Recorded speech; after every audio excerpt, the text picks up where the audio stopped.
শীতের এই মিঠে সকালে কুয়াশার চাদর ভেদ করে আজ অন্যরকম এক আনন্দ দানা বেঁধেছে।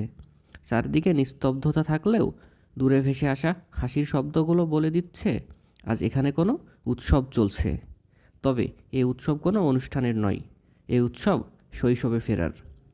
ক্যামেরার লেন্সের দিকে তাকিয়ে দেখুন, এই মানুষগুলোর কারো চুলে পাক ধরেছে, কারো শরীরটা হয়তো আগের মতো সাই দিচ্ছে না, কিন্তু তাদের চোখের ঝিলিক আর এই উচ্ছ্বাস, বিশ্বাসই হয় না যে তারা 40 কিংবা 50 পার করা সংসারী মানুষ। গ্রাম বাংলার সেই হারিয়ে যাওয়া শাকের ভেটা খেলায় তারা আজ এতটাই মগ্ন যে মনে হচ্ছে বর্ষা সত্যিই কেবল একটি সংখ্যা মাত্র।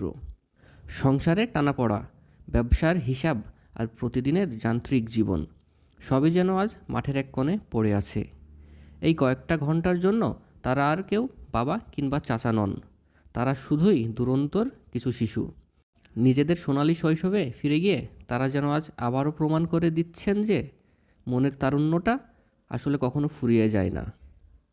মোবাইল স্ক্রিনে বন্দি থাকা বর্তমান প্রজন্মও আজ থমকে দাঁড়িয়েছে।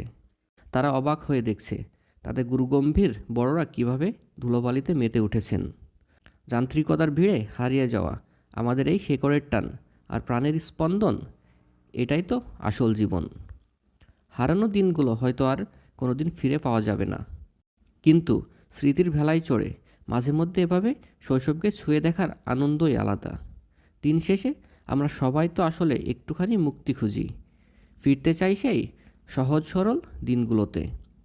আজকের এই কুয়াশা ভেজার সকালটা আমার কাছে কেবল বিনোদন নয়, এই জন্য এক মুঠো প্রাণখোলা অক্সিজেন।